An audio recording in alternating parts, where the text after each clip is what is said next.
اسی لیے کہا جاتا ہے ابو بکر عمر کی خلافتیں خلافتیں محفوظہ ہیں اور عثمان و علی کی خلافتیں مفتونہ ہیں. اس لیے نہیں کہ وہ خلفاء برے تھے، اس لیے کہ اس میں فتنے کا دور تھا، وہ اسپیشل پروٹیکشن. بخاری مسلم میں حدیث ہے میری امت اور فتنوں کے درمیان دروازہ عمر ہے، جب یہ دروازہ توڑ دیا جائے گا فتنے شروع ہو جائیں گے. وہ فتنے کیا شروع ہوئے؟ دنیا کی محبت. السلام علیکم دوستو، کیا حال ہے؟ امید کرتا ہوں خیریت سے ہوں گے. ایک بار پھر حاضر ہیں ایک اور زبردست اور پیاری ویڈیو کے ساتھ. آج ہم لے کے آئے ہیں اسلامک ویڈیو. جی ہاں، آج کی ویڈیو میں دیکھیں گے ڈاکٹر محمد علی مرزا بتا رہے ہیں کہ اس دنیا کی حقیقت، کہ آج کل کی دنیا میں کیا ہو رہا ہے، کیا صحیح نہیں ہو رہا، اور یہ اس دنیا کی اصل چہرہ کیا ہے. کیونکہ ہم سب جانتے ہیں کہ آج کل کے ٹائم میں یار کوئی بھی کسی کے کام نہیں آتا. ہر کسی کو مطلب ہے تو کوئی آپ کے پاس آ رہا ہے، نہیں مطلب تو آپ کو پوچھتا نہیں ہے. اچھے ٹائم میں سب آپ کے ساتھ ہیں، برے ٹائم میں آپ کو کہتے ہیں نا کہ دھکا دینے والا بھی کوئی نہیں ہوتا، تو زہر کھانے کے پیسے بھی نہیں کوئی دیتا. تو زندگی اتنی ٹف ہوتی ہے اور ٹف ہے آج کل. اور دنیا کی کیا حقیقت ہے یہ آپ جانیں گے اس ویڈیو میں ان کے منہ سے. تو اس ویڈیو کو پورا دیکھیے گا، آپ کو بہت انفارمیشن میں اضافہ ہوگا اور آپ بھی جانیں گے کہ اس دنیا کی آخر حقیقت ہے کیا. تو اس ویڈیو کو پورا دیکھیے گا. اس ویڈیو کا اوریجنل لنک آپ کو ڈسکرپشن میں مل جائے گا، آپ وہاں جا کے وزٹ کر سکتے ہیں. تو ویڈیو کو سٹارٹ کرتے ہیں. لیٹس. اللہ تعالیٰ سب کو برابر کر دیتا ہے. آپ دیکھیں گے کئی لوگ ہیں جن کی زندگی کے اوائل انتہائی دکھ میں گزرے ہیں، لیکن پھر پوری زندگی اللہ تعالیٰ نے ان کو سکھی رکھا ہے. کئی ایسے ہیں کہ جو پوری زندگی سکھی رہے لیکن پھر آزمائش بڑھاپے کے وقت میں آ گئی ہے، بیماری کی شکل میں. آزمائش تو اللہ پاک لیتے ہیں کبھی بھی. اور بعض ایسے ہیں کہ جن کو پوری زندگی غم سے عبارت ہوتی ہے، ایسے لوگ بھی ہیں. لیکن جب آخرت میں آپ ان کو دیکھیں گے نا موجیں مارتا ہوا، تو مسلم شریف میں حدیث ہے عبداللہ بن عمر کہتے ہیں نبی علیہ السلام سے میں نے خود سنا تھا کہ میرے غریب صحابہ میرے امیر صحابہ سے 40 سال پہلے چلے جائیں گے. ظاہر ہے قیامت کا دن 50,000 سال کا دن ہے، اس میں 40 سال تو کچھ بھی نہیں ہے. وہ 40 سال پہلے جنت میں چلے جائیں گے. لیکن 40 سال آپ دیکھ لیں کتنے زیادہ ہوتے ہیں صرف غریب ہونے. اس لیے عبداللہ بن عمر غریب صحابہ کے ساتھ بیٹھا کرتے تھے کہ یار چلو چنگے دے لڑ لگ جائیے. نانگے پیر نہیں، غریب صحابی درویش لوگ. تو مال فتنہ ہے اس حوالے سے. بخاری مسلم میں حدیث ہے نبی علیہ السلام نے فرمایا کہ ابن آدم کہتا ہے میرا مال میرا مال میرا مال. حالانکہ تیرا مال تو وہ ہے جو تو نے کھا لیا یا پہن کر بوسیدہ کر لیا یا اللہ کی راہ میں خرچ کر کے آخرت کے لیے ذخیرہ کر لیا. باقی تو تیرے ورثہ کا مال ہے. بخاری مسلم میں.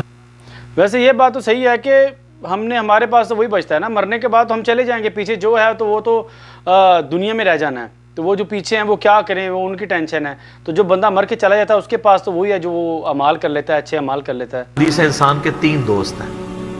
ایک وہ ہے کہ جو ساتھ جاتا ہے قبر کے اندر، 2 باہر ہی رہ جاتے ہیں. اس کے اعمال قبر میں ساتھ جاتے ہیں، اس کے رشتہ دار اور مال باہر ہی رہ جاتے ہیں. بخاری مسلم دونوں میں حدیث ہے نبی علیہ السلام نے فرمایا ابن آدم کے پاس اگر سونے کی 2 وادیاں ہوں تو تمنا کرے گا تیسری بھی آ جائے، اس کا پیٹ صرف قبر کی مٹی بھرے گی. ویسے یہ حقیقت بھی ہے، جتنا بھی پیسہ روپیہ سب کچھ ہم انسان بیچ میں ہے بھی، سبھی لوگ ایسے ہیں آج کل دنیا میں. انسان کی فطرت یہ ہے کہ جتنا بھی آ جائے کم ہے، مطلب کہ پیٹ کسی کا نہیں بھرتا آج کل. بخاری مسلم دونوں میں حدیث ہے. یہ نہ سمجھیے گا یہ بزرگوں والا ہے، یہ واقعی بخاری مسلم دونوں میں حدیثیں ہوتی ہیں جو میں بیان کر رہا ہوتا ہوں، پوری ذمہ داری سے کر رہا ہوتا ہوں کہ اے اللہ محمد اور آل محمد کو بس اتنا ہی رزق دینا کہ ان کی روح اور جسم کا رشتہ برقرار رہے. بخاری اور مسلم دونوں میں حدیث ہے. اما عائشہ کہتی ہیں کہ نبی علیہ السلام کی وفات تک ہماری حالت تھی، بعض اوقات 1 مہینہ، بعض اوقات 2، بعض اوقات 3 مہینے تک ہمارے گھر میں چولہا نہیں جلتا تھا. 2 کالی چیزوں پہ، کھجور اور پانی پہ گزارا ہوتا تھا. وہ بھی کوئی ٹن و ٹن نہیں، 2 کھجوریں صبح 2 شام اور 1 میٹھا پانی کا پیالہ صبح اور 1 شام. حالانکہ خیبر کے بعد وسعت مل گئی تھی، نبی علیہ السلام نے فقط اڈاپٹ کیا ہوتا. بخاری مسلم دونوں میں حدیث ہے جب نبی علیہ السلام نے ایلا کیا تھا 1 مہینے کے لیے اپنی بیویوں سے ناراض ہو کے چھت پہ شفٹ ہو گئے تھے، جو حضرت عمر ان کو ملنے گئے تھے. آپ کے جسم مبارک پہ چٹائی کے نشان تھے. تو حضرت عمر رو پڑے، یا رسول اللہ کیسر و کسرا تو دنیا کے مزے لوٹ رہے ہیں اور آپ اللہ کے رسول ہو کے یہ حالت آپ کی. آپ فرمایا کہ اے عمر کیا تم اس بات پہ راضی نہیں ہو کہ کیسر و کسرا دنیا کے مزے لوٹے اور ہم آخرت کی سعادت؟ اے عمر کیا دنیا کی حقیقت ابھی بھی تجھ پہ نہیں کھلی؟ سر نبی علیہ السلام سے اتنے سخت جملے جس عمر نے سنے ہوئے تھے نا، وہی عمر اس قابل تھا کہ اس کے دور میں رومن اور پرشین امپائر گرتی اور 1 ٹکا آرام کا کسی کو نہ کھانے دیتا، ٹنڈ کے رکھا ہوا تھا۔ حضرت عمر کے بعد کیا ہوا ہے؟ مینجمنٹ کمزور ہو گئی ہے۔ صحیح بات ہے، حضرت عمر جتنا انہوں نے تگڑا نظام رکھا ہوا تھا نا کہ انہوں نے خود اپنے پاس بھی کچھ نہیں رکھا، یعنی کہ وہ گشت کرتے تھے راتوں کو، بہت محنت کی انہوں نے، مطلب کہ سچے انسان تھے نا، ایک اللہ کے بہت ہی برگزیدہ اور نیک انسان تھے۔ وظیفوں پہ لوگ لگ گئے، تھیندے ٹھیک ہے۔ اسی لیے کہا جاتا ہے ابو بکر اور عمر کی خلافتیں خلافتیں محفوظہ ہیں اور عثمان و علی کی خلافتیں مفتونہ ہیں، اس لیے نہیں کہ وہ خلفاء برے تھے، اس لیے کہ اس میں فتنے کا دور تھا، وہ اسپیشل پروٹیکشن۔ بخاری مسلم میں حدیث ہے، میری امت اور فتنوں کے درمیان دروازہ عمر ہے، جب یہ دروازہ توڑ دیا جائے گا فتنے شروع ہو جائیں گے۔ وہ فتنے کیا شروع ہوئے؟ دنیا کی محبت، جو بخاری میں حدیث نہیں ہے، وہ جو نبی علیہ السلام جب ہجرت کر رہے تھے تو حضرت ابوبکر رضی اللہ تعالیٰ عنہ آپ کے ساتھ تھے، تو ایک شخص جو کافروں کی طرف سے 100 اونٹ انعام رکھا گیا تھا، تو وہ پیچھا کرتے، ابن جوشم، کیا نام تھا اس کا؟ سوراقہ ابن مالک ابن جوشم، وہ پیچھے آیا، اس کا گھوڑا دھس گیا، 2-3 بار وہ اس کو یقین ہو گیا، اس نے کہا اب میں آپ کی کوئی مدد کر سکتا ہوں تو بتائیں۔ تو حضرت بکر نے کہا کہ بس ادھر کی طرف نہ کسی کو آنے دینا ہمارا پیچھا کرنے کے لیے۔ تو پھر وہ جب جانے لگا تو پیچھے سے آواز دی اور کہا کہ رسول اللہ صلی اللہ علیہ وسلم کہہ رہے ہیں کہ میں سوراقہ کے ہاتھوں میں کسرا کے کنگن دیکھ رہا ہوں۔ تو وہ بڑا مسکرایا، وہ کہنے لگا کسرا دنیا کی سپر پاور اور اس کا جو بادشاہ جو لباس پہنتا ہے اتنا مہنگا، وہ میرے اوپر دیکھ رہے ہیں۔ اور دل میں شاید اس نے یہ بھی سوچا ہو کہ اپنی حالت یہ ہے کہ جان بچا کے 2 بندے چوری چھپے مدینہ جا رہے ہیں اور ہمیں یہ بشارت سنا رہے ہیں۔ تو نبی علیہ السلام کو یہ پتہ بھی تھا کہ امت کے لیے خزانے کھلیں گے، تب بھی آپ نے فقر اختیار کیا تاکہ امت پیچھے سے مال پانی نہ شروع کر دے، کیونکہ صحیح بات ہے، یعنی کہ دکھانے کے لیے، ہم لوگوں کو دکھانے کے لیے کہ انہوں نے تبھی تو اتنی مشکل زندگی گزاری کہ ہم لوگ ان کو پیروی کر سکے۔ جیسے حضرت عمر کے دور کے بعد جیسے انہوں نے بولا کہ فتنے شروع ہو جائیں گے، ان کے وہ بہت سخت تھے اپنے معاملات میں، دین اسلام کے انہوں نے جتنے بھی کیے، یعنی کہ انصاف، اصل چیز انصاف ہوتی ہے نا، تو آج کل انصاف کہیں بھی نہیں ہے۔ اسی کے حدیث سے ہر امت کا کوئی نہ کوئی فتنہ ہے، میری امت کا فتنہ مال ہے، سیدھی سی بات ہے۔ صحیح بات ہے۔ اور پھر حضرت عمر کے دور میں پھر کسرا کا جب لباس آیا تو وہ کہا سوراقہ کدھر ہے؟ پہنایا اور کہا چل کے بتاؤ، جب چلے تو پھر کہا لا دے۔ اس نے کہا میں مالک ہوں، ان کا نہیں، نبی علیہ السلام نے صرف اس کا کہا تھا یہ مسلمانوں کا مال ہے، بیت المال میں جمع ہوگا، تو ملکیت نہیں اس کی حاصل کر سکتا، یہ ایونلی ڈسٹریبیوٹ ہوگا۔ تو سر، اور اس کے بعد پھر حضرت عمر رو پڑے، یہ سارا انہوں نے فلمایا عمر سیریز کے اندر۔ تو صاحب نے کہا آپ کیوں رو رہے ہیں؟ انہوں نے کہا کہ رسول اللہ مجھ سے بڑھ کر اللہ کو۔ اچھا، مطلب ایسی انہوں نے مووی بھی ایک بنائی ہوئی ہے جس میں وہ سب ڈیٹیل بناتے ہیں، پرانی نبیوں کی، میرے خیال صحابہ کی وہ مووی شاید بنائی ہوئی ہے، اس میں وہ بتاتے ہیں۔ عزیز تھے لیکن ان کی زندگی فقر میں گزری، اللہ نے یہ خزانے ان کو نہیں دیے۔ اور حضرت ابوبکر مجھ سے بڑھ کر اللہ کو عزیز تھے، ان کے دور میں یہ نہیں آئے۔ اس آزمائش میں اللہ نے مجھے ڈالا ہے اور میں ڈرتا ہوں کہ میرا کیا بنے گا۔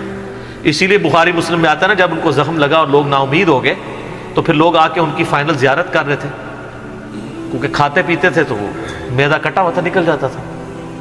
اسی حالت میں بخاری میں آتا ہے ایک نوجوان آیا، اس کا تیمم ٹخنوں سے نیچے لٹک رہا تھا۔ جب وہ جاننے لگا تو بیماری کی حالت میں حضرت عمر کہہ رہے ہیں لڑکے اس کو تیمم کو ٹخنوں سے اونچا کر، اس سے تیرے کپڑے بھی پاک رہیں گے اور یہ سنت بھی ہے۔ یہاں ہم لوگوں کو کہتے ہیں شلواریں یار نیچے روبڑ رہی ہیں۔ حضرت عمر نزا۔ اچھا، مطلب کہ وہ ہاں شلوار جو کپڑے ہیں زیادہ ڈاؤن ہو گئے تو وہ گندے ہونے کا خطرہ ہوتا ہے نا، ڈسٹ سے اور گندی چیز لگنے کا۔ کے عالم میں بھی ٹخنوں سے اوپر شلوار کر رہے ہیں۔ حضرت عمر وہابی نہیں سن سر، وہ صحابی سن، ان کو پتہ تھا یہ سنت ہے، اور نزا کے عالم میں تہمد اوپر کروا رہے ہیں، یہ بخاری کے الفاظ ہیں۔ اور وہاں پہ آ کے صحابہ کرام کہہ رہے ہیں کہ اللہ تعالیٰ عمر پر رحم فرمائے، اے امیر المومنین، آپ کی وجہ سے اللہ نے مسلمانوں کو اتنی فتوحات دیں، رومن امپائر گری، قادسیہ، یرموک، مسلمانوں کو فتوحات ملی، امید ہے اللہ تعالیٰ آپ کے لیے بہت اجر رکھے گا. انہوں نے کہا کہ مجھے اللہ تعالیٰ میری ان خدمات کے عوض اگر برابر بھی چھوڑ دے کہ میرے گناہ اور نیکیاں برابر ہو جائیں تو واللہ میں کامیاب ہو گیا. میں اللہ سے اتنا ڈرتا ہوں. سبحان اللہ. یہ انہوں نے کوئی ایکٹنگ نہیں کی, نہ یہ میں کہوں گا کہ ان کی عاجزی تھی, یہ ریالٹی تھی. جس کو خدا کا تعارف ہے وہ واقعی جانتا ہے کہ اللہ بڑا ڈاڈا ہے. حضرت ابوبکر نے جب مشورے کے بعد حضرت عمر کو نامزد کیا تھا تو آپ کو پتہ ہے حضرت عمر کو کیا نصیحت کی تھی؟ کیا ہے عمر؟ ایک ہی نصیحت انہوں نے کی, ان کا اتق اللہ یا عمر.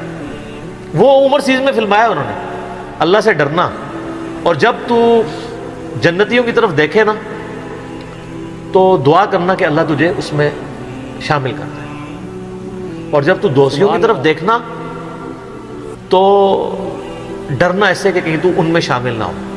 انہوں نے نہیں کہا میں عشرہ مبشرہ ہوں, میں جس راستے پہ چلوں شیطان بھاگ جاتا ہے. یہ آپ مجھے کیا باتیں بتا رہے ہیں؟ ان کو پتا تھا کہ اللہ تعالیٰ کی صفت بے نیازی بھی تو ہے نا سر.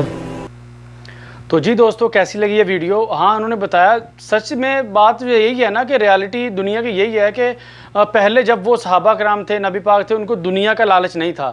یعنی دنیا کے مال دولت کا, شہرت کا, عزت کا, یہ وہ سب چیزیں, مطلب ان کو لالچ کسی چیز کا نہیں تھا. ان کو انسانیت کا تھا کہ ہاں سب کا بھلا کرنا ہے, سب سے خلوص کے ساتھ رہنا ہے, انصاف کرنا ہے. کیونکہ جہاں انصاف ختم ہو جاتا ہے نا وہاں سب کچھ ختم ہو جاتا ہے. آپ دیکھ لیں دنیا میں کہیں بھی آج انصاف نہیں ہے. اگر انصاف ہوگا تو سب کچھ صحیح ہوگا. چاہے میں یہ نہیں بولا اسلام میں کسی بھی آپ چلے جائیں, کوئی بھی ریلیجن ہو دنیا کا, اس میں آج انصاف نہیں ہے. اور ہمارے اسلام میں بھی آج کل کے جو حکمران ہیں جتنے بھی انصاف نہیں کر رہے, تبھی تو ہم شکست کھا رہے ہیں, تبھی تو ہم گر رہے ہیں نیچے. اگر انصاف ہو, اتحاد ہو, دنیا کی محبت اور لالچ نہیں ہو تو ہم لوگ کامیاب ہو جائیں. لیکن سب نے اس کا صلہ تو دینا ہے, میرے سمیت سب لوگوں نے اس کا جواب تو دینا پڑے گا. اس لیے اللہ تعالیٰ سے ڈرنا چاہیے اور تھوڑی بہت تیار کرنی چاہیے. اس لیے بولتے ہیں کہ مال کو اس لیے تو بولا گیا کہ یہ توق ہے, یہ گلے کا توق ہے, یعنی کہ یہ ایک بہت ڈراؤنا سانپ ہے. یہ مال جو ہے یہ چھوڑ تو ادھر ہی جانا ہے, لیکن کمایا تو ہم نے ہے نا. جو ہم نے کمایا جو چھوڑنا ہے اس کا حساب ہمیں دینا پڑے گا, کسی اور کو دینا نہیں پڑے گا. تو اس لیے ڈرنا چاہیے, تیاری کرنی چاہیے آخرت کی. تو امید کرتا ہوں اس ویڈیو سے آپ کو بہت نالج ہوا ہوگا, اور ہمیں کوشش بھی کرنی چاہیے کہ ہم انسان غلطی کرتا ہے, صحیح بات ہے, اللہ پروردگار بہت بڑا ہے, وہ معاف کرنے والا ہے. لیکن ہمیں کم از کم کوشش تو کرنی چاہیے نا کہ یار ہم کوشش کریں کم از کم تھوڑا بہت سیدھے راستے پہ آنے کی. تو آپ کو امید کرتا ہوں یہ ویڈیو پسند آئی ہوگی. تو اگر آپ نے ابھی تک میرا چینل سبسکرائب نہیں کیا اس کو سبسکرائب کر دیں, اور کمنٹ سیکشن میں اپنی قیمتی رائے کا اظہار ضرور کیجیے گا. نیکسٹ ویڈیو میں پھر ملیں گے, تب تک کے لیے اپنا اور اپنی فیملی کا بہت زیادہ خیال رکھیے گا. اللہ حافظ.